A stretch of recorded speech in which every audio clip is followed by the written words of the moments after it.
श्री कृष्ण कन्हैया लाल की जय। श्री निजानंद स्वामी की जय। श्री प्राणनाथ प्यारे की जय। इन विद सहुर जो कीजिए, कछु तब आवे रूह लज्जत। और भात निमुना ना बने, ए तो हर्ष अजिम खिलवत। ये तो अरसाजीम खिलवत। श्री कृष्ण कन्हैया लाल की। मूल मिलावा के विषय में बता रहे हैं। उनका दूसरा कोई उदाहरण नहीं दे सकते, तो उसके लिए एक उदाहरण दिखा दिया कि ये संसार के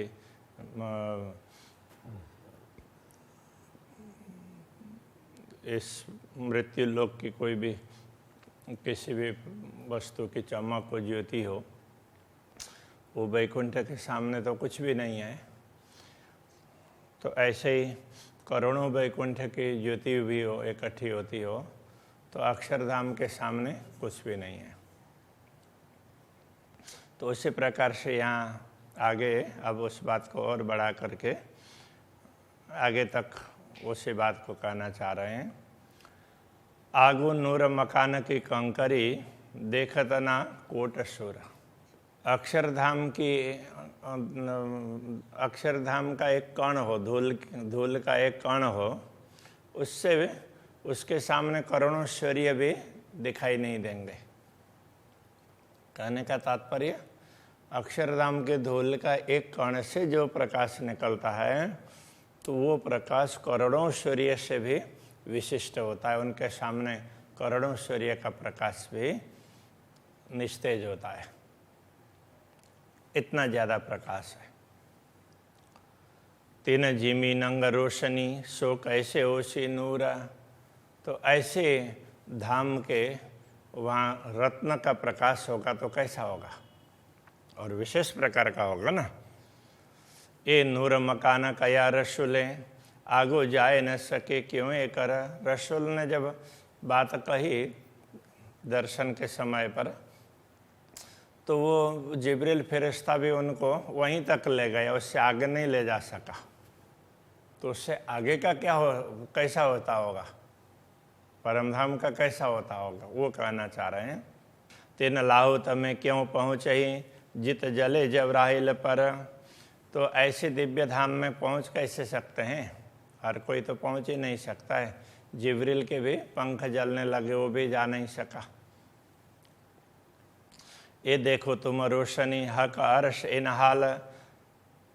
अक्षरातीत धामधनी के इस दिव्य परम धाम के एक कण के प्रकाश को जरा सा विचार करके तो देखो। जित पर जले जबराइल, कोई फिरस्ता न इन मिसाल। सारे फिरस्तों में सबसे श्रेष्ठ यही माना गया है, तो वो भी वहाँ तक नहीं जा सका, तो कितना विशेष स्थान होगा। मेराज हुआ मोहम्मद पर, नेकति ने किया रोशन। रसूल को मेराज हुआ तो उन्होंने उसके विषय में थोड़ा सा बताया, बस उल्लेख किया। अब मुतलक जाहिर तो हुआ, जो अरश में मोमिन होतन। वो बातें अभी स्पष्ट इसलिए हो रही है, परमधाम की बातें, कि जिन ब्रह्मात्माओं के बीच में स्पष्ट हो रही है, उन ब्रह्मात्माओं का मूल तन है वो तो उसी धाम में है, इसलिए उनके बीच में ये बात स्पष्ट हो रही है। बाकी ये दूसरों के बीच में होने वाली नहीं है, ये कहना चाह रहे हैं। दिल अरश भी तो कया, हके जान ए निश्वत। उनके हृदय को परमधाम भी तभी कहा है क्योंकि पूर्ण ब्रह्म परमात्मा ने उनके साथ में संबंध क्या है वो बता दिया है। इन गिरो पर म्याराज तो हुआ, जो दिन हुआ हक मार्फत। अब रसूल मोहम्मद पर म्याराज हुआ तो उन्होंने थोड़ा सा देखा। अब इन ब्रह्मात्माओं को तो पूरा दिखता है, दिख सकता है, देखना चाहें तो। क्यों? तो कहते हैं पूर्ण ब्रह्म परमात्मा प्रकट हुए हैं और उन्होंने प्रकट होकर के इनको दिखाया है, समझाया है। सद्गुरु को समझाया और सद्गुरु को कहा कि औरों को समझा देना, उनके दिल में बैठ करके समझाया। सबको स्वयं अक्षरातीत धामधनी समझा रहे। तो इसलिए ये कहते हैं कि पूर्ण ब्रह्म परमात्मा प्रकट हुए हैं, तभी ब्रह्मात्माओं को ये सब दर्शन होते हैं। ये जो अंदर अर्श अजीम के खिलवत मासुक या आशिक, तो परमधाम में वो आशिक हो या मासुक हो, परमधाम के अंदर रंग भवन में के अंदर आशिक हो या मासुक हो, और वो भी मूल मिलावा में तो नूर तजल्ला क्यों कहूँ बका वाहिदत हक। उनके नूर तजल्ला का तात्पर्य क्या है कि दिव्य प्रकाश। तो ये पूर्ण ब्रह्म परमात्मा का प्रकाश है, उसी से उनके प्रकाश से ही सब में प्रकाश पहुंचता है। तो वो सब अद्वैत है। हक वाहिदत, बका वाहिदत हक कहते हैं ना। पूर्ण वाहिद का अर्थ होता है अद्वैत। वो पूर्ण ब्रह्म परमात्मा के साथ में सबका अद्वैत संबंध है। श्यामा जी उनकी अंग है, श्यामा जी के अंग ब्रह्मात्माएं हैं। ब्रह्मात्माओं से फिर उसके बाद में ये धाम परम धाम जो भी है सब, तो ऐसे आगे बढ़ते बढ़ते बढ़ते विस्तार हुआ है, आनंद का विस्तार होता है। तो अक्षरातीत धामधनी के आनंद में से तो श्यामा जी है। तो श्यामा जी को आनंद अंग ही ऐसा कहा। अब अक्षरातीत धामधनी के पास आनंद नहीं है ऐसा तो है नहीं, क्योंकि परमधाम में कोई चीज़ कहीं से इधर आती है तो वहाँ भी होती है और इधर भी आती है। तो धामधनी के पास तो है ही मूल रूप में। तो उनसे ही श्यामा जी में, श्यामा जी से फिर ब्रह्मात्माओं में, फिर ब्रह्मात्माओं से तो परमधाम के सारी सामग्री, तो वो खूब खुशहाली का पशु पक्षी वगैरह सारे उनको जो भी ब्रह्मात्माओं को आनंदित करने के लिए परमधाम की सामग्री हैं, तो वो सारे तो सब के सब अद्वैत है। तो मूल प्रकाश किसका है? तो पूर्ण ब्रह्म परमात्मा का है। ये समझाना चाह रहे हैं। इन बात नमूना लीजिए, करियो हक सहुर मोमिन। इस प्रकार उदाहरण लेकर के समझना कि ब्रह्मात्माओं परस्पर सहुर करना, विचार विमर्श करके अपना विवेक जागृत करना। तुम ताले आया लुदन्नी, तुम्हारे भाग्य में ये ज्ञान मिला है, स्थिर ज्ञान, तारतम ज्ञान। तुम देखो अर्श रोशन, इसलिए परमधाम के प्रकाश को तुम देख सकते हो। देखो ये तुम ताले तो आइया जो तुम असल खिलवत, तुम्हारे भाग्य में ये बात इसलिए आई, तुम्हें ये सब कुछ बताया गया कि तुम उसी धाम के हो, वहीं के उसी धाम के अंदर रहने वाले हो। निशिदिन शहुर यही चाहिए, हक बैठे तुम्हें खिलावत। तो तुम्हें हमेशा यही अनुभव होना चाहिए कि धामधनी अपने सामने बैठा करके तुम्हें ये सब दिखा रहे हैं दुनिया को, ऐसा हमेशा अनुभव होना चाहिए। अब ये बीच में इतना लंबा चौड़ा ये सब मूल मिलावा के रंग वगैरह, उसके थम्बों के रंग, और ये कैसे समझना चाहिए वो बताते बीच में। तो इतना कुछ ये उदाहरण के रूप में दिया। अब आगे बता रहे हैं, अब गिन देखो थम्ब 64। अब तो 64 थम्बों को गिन करके देखो। बीच चारों हिस्सों, चारों द्वार, तो इसमें 4 द्वार के बीच में 4 भाग हैं।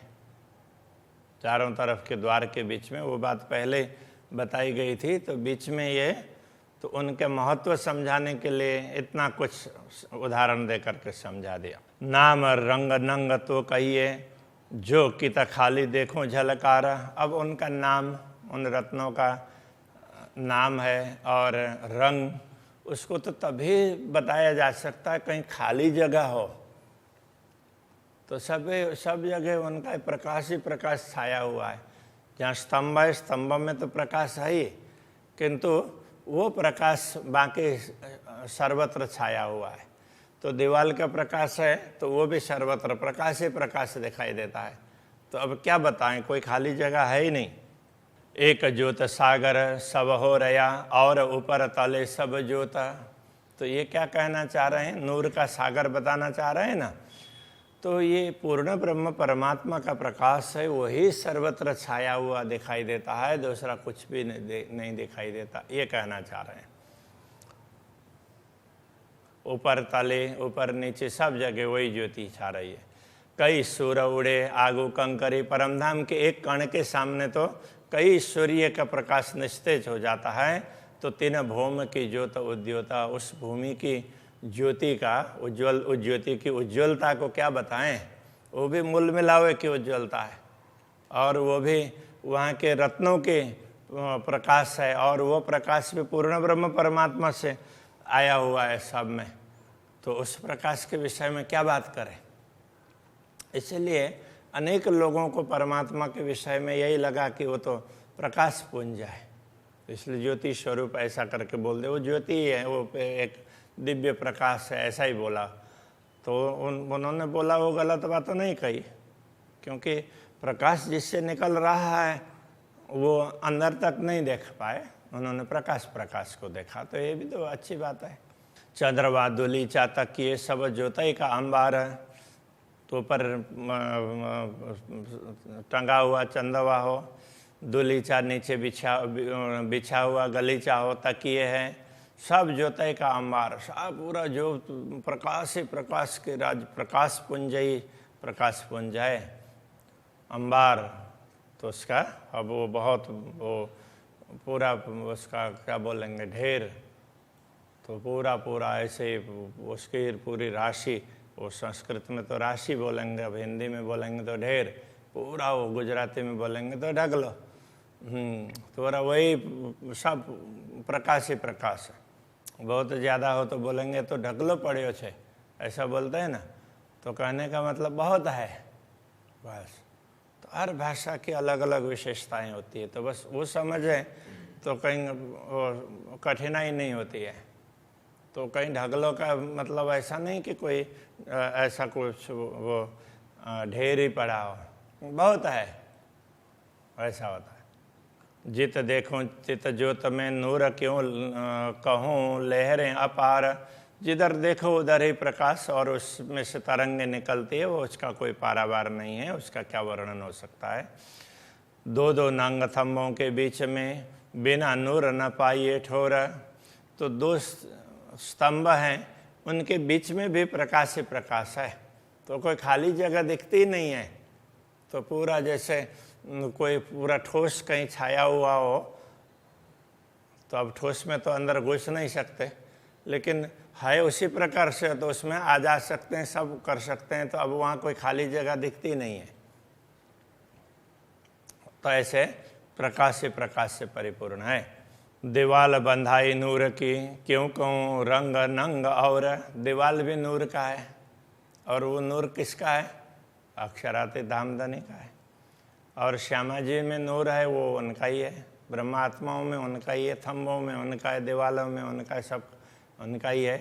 तो इसलिए नूर का सागर है, बस सब अक्षराते धामधनी का ही है, ये समझाने के लिए नूर का सागर है। बीच खाली जित जाएगा तित लड़त थम्बों का नूर, बीच में कोई खाली जगह होगी तो वो भी थम्बों का प्रकाश है, वो परस्पर ऐसे एक वो इधर से भी आता है उधर से भी आता है, वो भी इकट्ठा होता है, तो मानो वो लड़ रहा हो। उत जंग हो त नगन की तित अधिक नूर जहूर, उनका मानो जिस वो प्रकाश ज़्यादा से ज़्यादा निकल रहा है तो उनका ही जंग हो रहा हो, द्वंद्व हो रहा हो, तो इस प्रकार का तो वो लगता है। तो प्रकाश इधर से भी आ रहा है उधर से भी आ रहा है, तो प्रकाश ही टकरा रहा हो ऐसा दिखाई देता है। नूर नूर सब एक हो गई एक दूजी को खींचता, ऐसे प्रकाश इकट्ठे होकर के एक दूसरे को खींच रहा है अपनी ओर, ऐसा लगता है। दूनी ज्योत बीच खाली मैंने रंग क्यों गिने जाए इत, तो यहाँ दूनी का तात्पर्य दुगुनी है।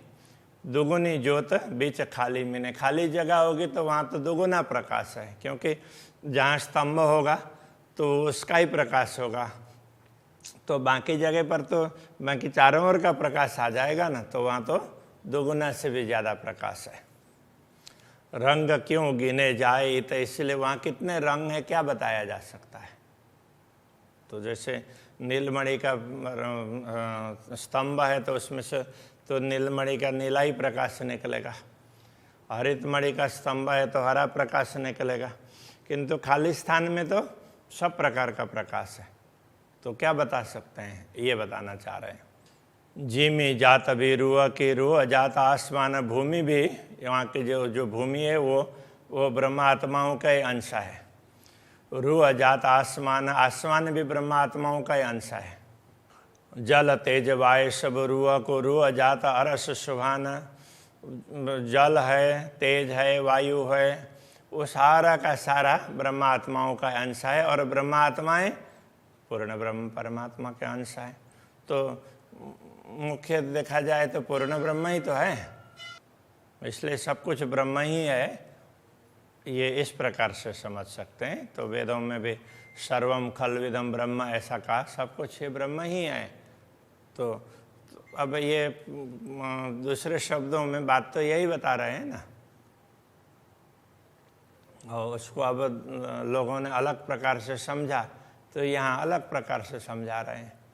पशु पंक्षी या दरखत रुआ जिनस है, सब पशु पक्षी या वृक्ष वगैरह जो भी हैं, तो वो सब जिनस कहने का मतलब सामग्री, जिनसी, तो वो सब ब्रह्मात्माओं जैसे ही हैं, ब्रह्मात्माओं का अंश है उनमें। इसलिए जैसे ब्रह्मात्माओं का चिन्मय स्वरूप है, ऐसे उनका भी चिन्मय स्वरूप है। हक अर्श वायदत में दूजा मिले ना कछुए कब, तो ये अद्वैत भूमिका में दूसरा तो कुछ मिलता ही नहीं है। अब सब सामग्रियों में ब्रह्मात्माओं का अंश है, ब्रह्मात्माओं में श्यामा जी का अंश है, श्यामा जी में अक्षरातीत का है, तो सारा अक्षरातीत का ही हुआ, दूसरा कुछ भी नहीं है, ये कहना चाह रहे हैं। दूजा तो कछु है नहीं, दूजी है हुकुम कुदरत। हाँ, यहाँ अब एक विशेष बात समझा रहे हैं। देखो, तो परम धाम में दूसरी कोई बात तो है नहीं। यदि दूसरी कोई बात है तो वो राज्य के हुकुम आदेश, तो उसकी जो प्रकृति है, उसका चमत्कार है, वो अलग है, क्योंकि जो परमधाम में नहीं है उसको भी दिखा देता है वहाँ पर। यदि उसमें कोई अलग वस्तु लगती हो तो वो एक ही है, तो वो कैसे समझाना चाह रहे हैं। उसी के कारण है तो परमधाम में बैठे बैठे नश्वर दुनिया को दिखा दिया, बाकी तो परमधाम में नश्वरता कहाँ दिख सकती है। तो यदि कुछ भिन्नता है तो बस राज्य के आदेश में ही है, तो राज्य चाहेंगे तो वो कुछ भी दिखा सकते हैं, बाकी ऐसे सामान्य रूप से कुछ दिखने वाला नहीं है। तो ये कहने का तात्पर्य है। सो पैदा फना देखने की फना मिले न माए बायदत, तो पहला पैदा फना जो देखने के लिए दिखा दिया, तो परमधाम में ये तो होता नहीं है। तो बस अंतर है, तो बस यही है। राज्य चाहते हैं तो कुछ भी दिखा सकते हैं, तो उनके आदेश में ये चमत्कार समझो अथवा सामर्थ्य समझो या जो कुछ भी हो, बस अंतर है तो इतना ही अंतर है। जो कछुए चीज अरस में सो सब बायदत माहे, परमधाम की जो भी सामग्री है वो सब अद्वैत के अंतर्गत ही आती है। जरा एक बिना वायदत सो तो कछुए नाही, अद्वैत के अतिरिक्त वहाँ कुछ है ही नहीं। तो वो सब अद्वैत है तो वो अखंड है, अविनाशी है, सच्चिद आनंद स्वरूप है। किंतु अब नश्वर दिखा देते हैं तो राज्य दिखा सकते हैं बस। तो उनके आदेश में वो चाहें तो वो कुछ भी दिखा सकते हैं, बस यही अंतर है। बाकी कोई अद्वैत के अतिरिक्त परमधाम में कुछ है नहीं। एक खिलवतः का नूर की नूर आला नूर मकान, तो ये जो खिलवत एकांत स्थान है, मूल मिला हुआ है, तो अक्षरातीत पूर्ण ब्रह्म परमात्मा का है। इसलिए नूर आला नूर मकान। तो नूर आला, आला कहते हैं मुख्य को, श्रेष्ठ, सबसे उत्तम होगा। जैसे किसी पार्टी का हाई कमान होता है, उसको आला कमान बोल देते हैं। तो इस प्रकार से सबसे महत्वपूर्ण, मुख्य। तो ये नूर आला कहने का तात्पर्य भी यही है। तो वो सब वो उनके ही प्रकाश से है और उनसे ही सब कुछ है। नूर मकान वो सब उनसे ही है। उनके वो ये नूर मकान कहने से अक्षरधाम ही कहा हो ऐसा नहीं है, कि जो भी जो भवन वगैरह जो कुछ भी है सब कुछ वो पूर्ण ब्रह्म परमात्मा का ही। अक्षर ब्रह्म भी तो उनके ही है। तो उसको एक अलग समझाना होगा तो वह नूर मकान कहने से अक्षरधाम हो गया। बाकी तो सारा का सारा सारी सामग्री परमधाम की, तो सारे के सारी सामग्री अक्षरातीत से ही है। बिछौना सब नूर का, सब नूर का सामान, तो सारे सामान बिछौना से लेकर सब कुछ अक्षरातीत धामधनी के नूर का दिव्य तेज से ही है। नूर चंद्रवा क्यों कहूँ नूर की झलकार, तो चंद्रवा की बात क्या करें, तो उससे जो किरणें निकलती वो भी नूर की प्रकाश ही, उसी प्रकाश से। तले तरफ सब नूर की देखो, नूर की नज़र ऊपर तले सब सर्वत्र जिधर देखो, देखने की दृष्टि है वो भी प्रकाश की है। रूहें मिलावा नूर में, बीच कठेड़ा नूर भरा, तो ब्रह्मा आत्माएं तो इसी नूर बैठक में ही हैं। और तो वो चबूतरा है, स्तंभ है और कटहरा है, तो सारा प्रकाश का ही, और उसी के अंदर ब्रह्मात्माएं बैठी हुई है। थम्ब तकिए सब नूर के, कछु और ना नूर बिगर, स्तंभ तकिए वगैरह ये सारे वो प्रकाश के ही हैं, उसी अक्षरातीत धामधनी के दिव्य तेज से ही अभिभूत हैं। उनका तेज का ही, उनके नूर का ही अंश है, उनके प्रकाश का ही अंश है, इसलिए उसके अतिरिक्त तो कुछ है नहीं। तखत शोभित बीच नूर का, बीच में मूल मिलाव के बीच में सिंहासन है, तो वो भी उसी का है। नूर में युगल किशोर, और युगल किशोर उस सिंहासन में विराजमान है, तो वो भी वो उसमें वो भी प्रकाश के अंदर दिखाई देते हैं, और प्रकाश उनसे ही निकल रहा है। बैठे हक बड़ी रुआ नूर में, नूर शोभा अति जोर। अब ये किस प्रकार से बताते हैं, देखो वो सिंहासन है तो वो सब अक्षरातीत धामधनी की नूर से ही है, और उसके अंदर फिर राजश्यामा जी विराजमान होते हैं। तो ये सारा उसी प्रकाश से परिपूर्ण है। तो नूर स्वरूप, रूप नूर के, नूर वस्त्र भूषण, इसलिए स्वरूप है सब कुछ, जो भी है उनका शरीर है, जो भी समझे चिन्मय शरीर है, वो सब उसी प्रकाश से है। वस्त्र भूषण सब उसी के हैं। शोभा सुंदरता नूर की, सब नूर ही नूर रोशन। शोभा सुंदरता जो कुछ भी हो उसी नूर का है, और अक्षरातीत धाम का, अक्षरातीत धामधनी का नूर है, प्रकाश है, वही सर्वत्र छा रहा है। गुणांग इंद्री नूर की, नूर वान वचन, पिंड प्रकृति सब नूर की, नूर कहन सुनन। तो उस चिन्मय शरीर में भी गुण अंग इंद्रियां वो सारे उसी नूर के हैं, और जो बोलते हैं तो वाणी वचन वगैरह भी नूर के हैं। पिंड प्रकृति शरीर भी और उनका स्वभाव भी वो सब उसी का है। और नूर कहन सुनन, कहन कहते हैं अथवा सुनते हैं, वो भी उसी में से ही है, नूर से अतिरिक्त तो कुछ नहीं है। रूहें बड़ी रुआ नूर में, नूर हक के सदा खुशहाल, तो उसी नूर में ब्रह्मात्माएं और श्यामा जी भी हैं और हमेशा प्रसन्न रहते हैं। हक नूर निस दिन वर्षत, तो धामधनी का पूर्ण ब्रह्म परमात्मा का नूर है, वो रात दिन बरसता रहता है। नूर अरस परस नूर जमाल, तो अक्षरातीत धामधनी का नूर ही उनमें जाता है, और उनका नूर उस वापस भी आता है।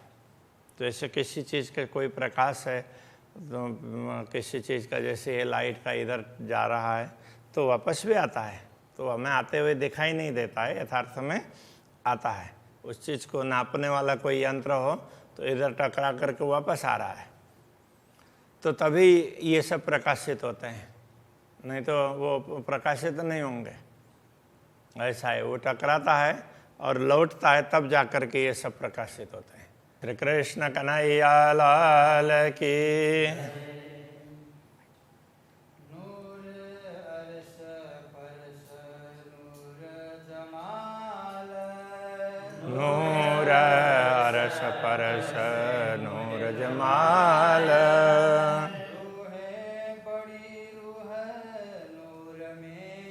रूहें बड़ी रूह नूर में, नूर हक के सदा खुशाल, नूर हक के सदा खुशाल, नूर निस दिन वरसत, हक नूर निश दिन बरसत, नूर अरस परस नूर जमाल, नूर अरस परस नूर जमाल, अरस परस नूर जमाल, नूर अरस परस नूर जमाल।